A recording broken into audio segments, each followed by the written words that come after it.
بسم اللہ الرحمن الرحیم۔ السلام علیکم ناظرین و سامعین۔ 658 ہجری 1260 عیسوی میں منگول فوجوں کو مصری مملوکوں کے ہاتھوں عین اجلوک کے مقام پر عبرتناک شکست کا سامنا کرنا پڑا۔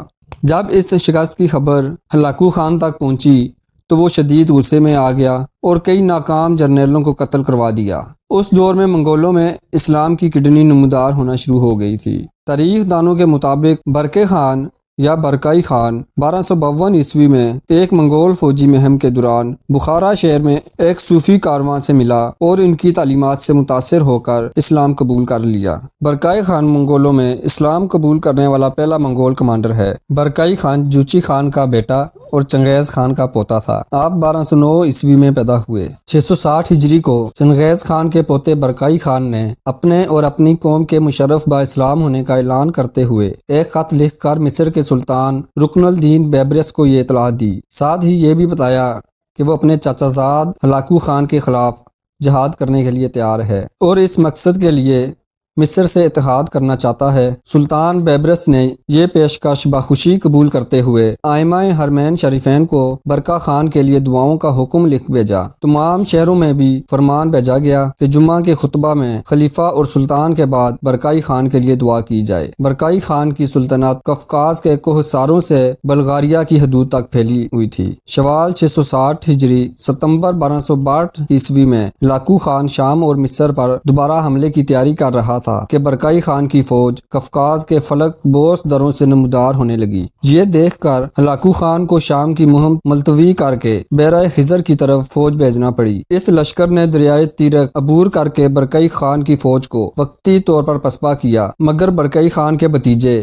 نگائی خان کے جوابی حملے میں ہلاکو خان کا لشکر درم برم ہو کر پیچھے ہٹتے ہوئے دریائے تیرک تک آ گیا۔ اس وقت موسم سرما عروج پر تھا۔ دریا کی سطح جو سخت سردی سے منجمد ہو چکی تھی لشکر کے بوجھ سے ٹوٹ گئی اور تاتاریوں کی بڑی تعداد ڈوب کر مر گئی۔ ہلاکو خان کا ایک بیٹا بھی مارا گیا اور وہ خود پسبا ہو کر بحیرہ آذربائیجان کے ایک جزیرے میں پناہ لینے پر مجبور ہو گیا۔ اس کے بعد ہلاکو خان کی الخانی اور برقع کی زیر خیل سلطنتوں میں جھڑپوں کا دائرہ مشرق تک پھیل گیا۔ ہلاکو خان نے گرجستان اور آرمینیا کے نصرانی خلیفوں کو ساتھ ملا کر زریں خیل کی سرحدوں پر حملے شروع کیے۔ جواب میں برقائی خان نے نہ صرف روسیوں کو اپنی فوج میں بھرتی کیا بلکہ وسط ایشیا تک تسلط حاصل کر لیا۔ سمرقند و بخارا کے مسلمان جوک در جوک اس کی فوج میں شامل ہونے لگے۔ بحیرہ خزر کے جنوب مشرق اور جنوب مغرب میں ان دونوں سلطنتوں کے مابین مسلسل جھڑپیں ہوتی رہیں۔ برقائی خان کے سپاہی ایمان سے بھرپور تھے جبکہ ہلاکو خان کی فوج کے سامنے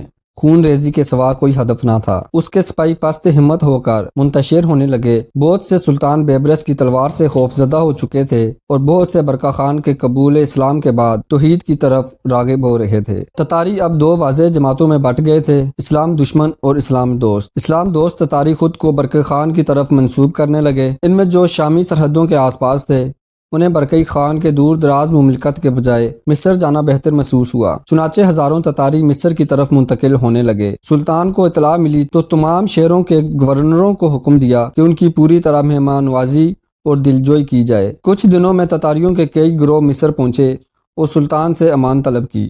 یہ تاریخ میں پہلا موقع تھا کہ تتاری کسی غیر قوم سے امان مانگ رہے تھے، ورنہ اس سے پہلے ان کے ہاں ایسی کوئی مثال نہ تھی۔ وہ صرف مارنا یا مرنا جانتے تھے۔ سلطان نے ان کی بہت بڑی ضیافت کی، انعام و اکرام سے نوازا اور رہائشیں دی۔ ان کی بڑی تعداد مشرف با اسلام ہو گئی۔ اس طرح ایک شفاق فاتح قوم اسلام کی مفتوح ہو گئی۔ علامہ اقبال نے تتاری منگولوں کو فتنہ تتار کا نام دیتے ہوئے اور برقع خان کے مسلمان ہونے پر یہ شعر لکھا ہے: عیاں یورش تتار کے افسانے سے، پاسباں مل گئے کعبے کو صنم خانے سے۔